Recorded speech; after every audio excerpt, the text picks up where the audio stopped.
Hey everyone, it's Ben Hardy here, and in today's video, I'm going to be reviewing a 2022 Ford EcoSport, and I guess we're going to find out if this is economical and sporty. First and foremost, though, a huge shout out and thank you to the Larry Schmiller Ford here in Provo, Utah, for giving me some time with this EcoSport. This one is available for sale for the time being. If you're interested, I'm going to include a link to their inventory in the description down below. On a side note, if you can save time and money the next time you purchase a car, link to my car buying guide in the description down below as well. Let's get into it.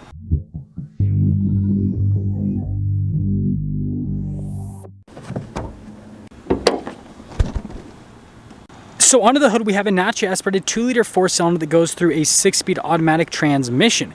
Fuel economy is 23 around town and then 29 on the highway, with power outputs being 166 horsepower at 6,500 RPMs and then 149 pound-feet of torque at 4,500 RPMs.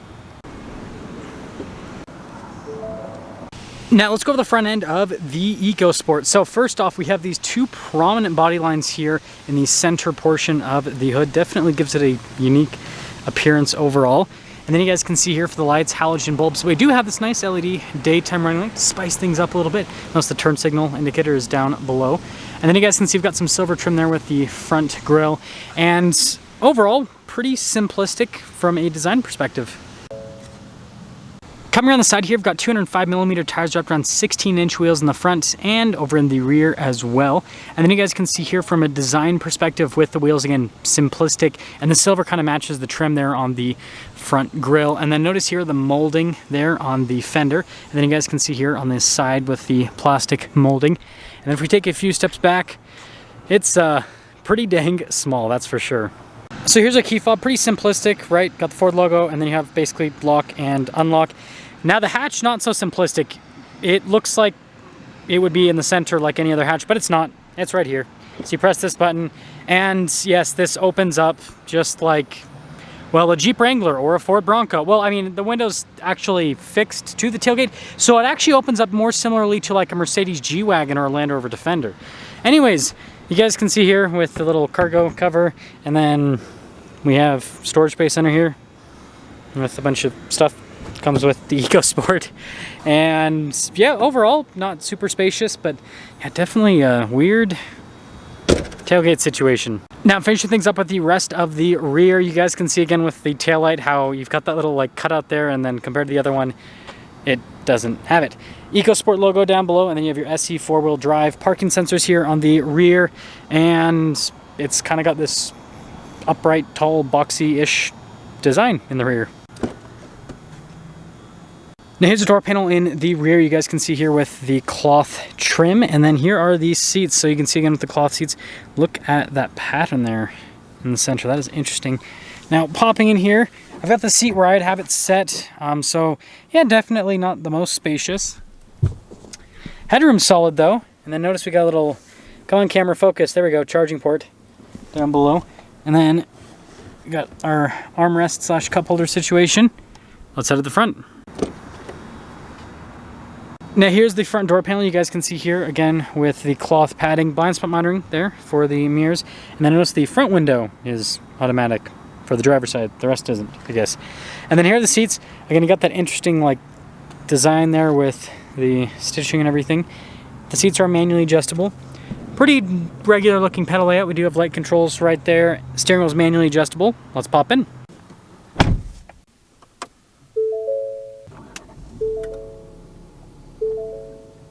Now here is the steering wheel. So pretty basic from a material standpoint, but you got all the practical controls you need, like your volume, voice command controls, phone controls, cruise control, controls for the center stack, turn signal stock, and windshield wiper stock, right? And well, there you go.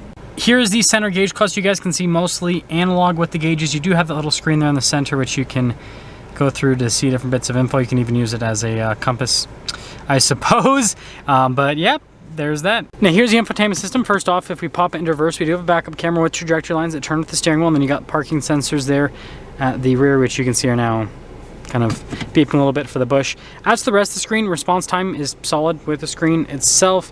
Easy enough to use. If you guys have seen other Ford models, then you've seen the screen. We even have ambient lighting in the EcoSport. I didn't see anywhere where it would be, but I guess that we can choose, maybe it's like the footwell or something like that. So I guess we'll do red, because red's fun. Other than that though, analog controls here, the bottom of the infotainment system, and that's all. Single zone climate controls right here. We do have heated seats for the front. Notice we got our auto stop start, and then for the traction control. And then we got a couple of USBs there, 12-volt shifter for that 6-speed automatic transmission. And then you got like a plus and minus there on the side of the shifter to shift yourself. And then notice we've got our little parking brake. Also the S mode, that's kind of like your sport mode. A couple cup holders. And then, wow. This is not practical at all. There we go. That's better. That is weird though.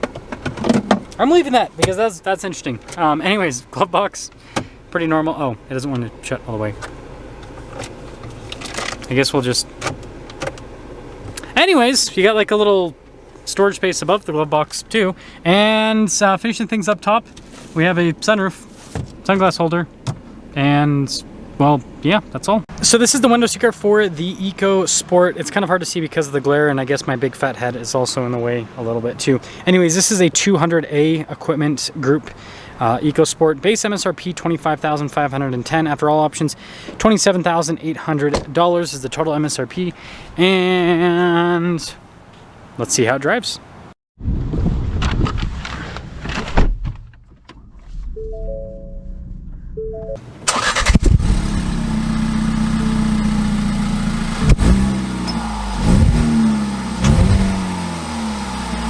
Okay, let's talk about visibility before we set off. Here's your visibility of the hood. Both the mirrors, we do have blind spot monitoring, and throughout the rest of the rear. And, well, let's set off. So, setting off in the EcoSport, which is, yeah, kind of an interesting vehicle. So, first off, seat comfort is actually pretty decent. Now, these definitely are not the most comfortable Ford seats, but, you know, they're pretty decent. They are definitely pretty decent. Other than that, visibility is great because it's such a small crossover that it's just easy to see out of it. And it's got pretty decently sized windows. It even has little side window things. That is interesting. I haven't seen those in a while. What the heck are you doing, Ford? I do not know, but you know what? You can do whatever you want to do, Ford. Other than that, let's kind of see how ride quality is. So, boom. Yeah, it's pretty decent. Definitely not on the luxury side of things, that's for sure. I just drove a Nautilus before this, so maybe that just kind of ruined my impressions because that was so comfortable. But something to mention is going from like a Nautilus, which is a luxury car with a really nice steering wheel, to this doesn't bother me, actually. This, you know, obviously doesn't look the nicest from a material standpoint, but like, this feels fine. We don't need, who needs leather steering wheels? We can just do all of our steering wheels like this. Yeah, handling good because it's tiny, so it's got that going for it. Pop into the S mode. Yeah, so basically just keep it into a lower gear so we can get a little bit more power out of this. Yeah, I like how this drives so far. It's kind of got like a nice lightweight, zippy feel to it. The dash is super long. Like, I can't even reach to the end of it. It's interesting how long it is.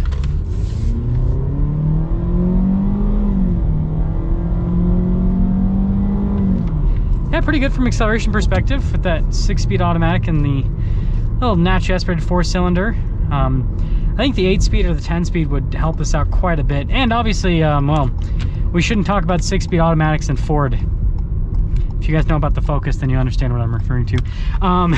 Anyways, let's finish things up here with this EcoSport. So, it's not a beautiful car. It is just basically about practicality, making that practicality look functional, it seems like, which I'm okay with. Interior, same thing. Like, it's, I mean, for what this is, it's decent. It's decent, that's for sure. But believe it or not, I think that Ford's created competition within their own brand to make the EcoSport look really bad, even though this is a nice, inexpensive 4-wheel drive SUV. And what I mean is the fact that, well, we have the Bronco Sport and the Ford Maverick. Now, the Bronco Sport, more expensive, so you could just say, hey, EcoSport's less expensive, so that makes sense. The Maverick, on the other hand, you can get a 4-wheel drive Maverick for the same amount of money as this, and that is a little, whatever you want to call it, crossover with a truck bed or mini truck. Again, truck bed, but like, it has tons of interior space, it looks good, and the interior feels a lot better than this interior. So I think the only reason why Ford's still making this is probably because they can't produce enough Mavericks. But like, if we were in a normal market where production wasn't so like difficult, then what I'd tell you guys is just get a Maverick. But obviously Mavericks are really hard to come by. So if you want a good 4-wheel drive little crossover thing from Ford, then yeah, EcoSport for now. But as soon as production ramps up, the Maverick is like the same amount of money, and it's a much better vehicle compared to this. That's just my 2 cents, but let me know what you guys think. That's gonna sum things up for our video on this EcoSport. And again, a huge shout out and thank you to the Larry Miller Ford here in Provo, Utah for giving me some time with EcoSport. Check out the inventory in the description down below. I'll see you.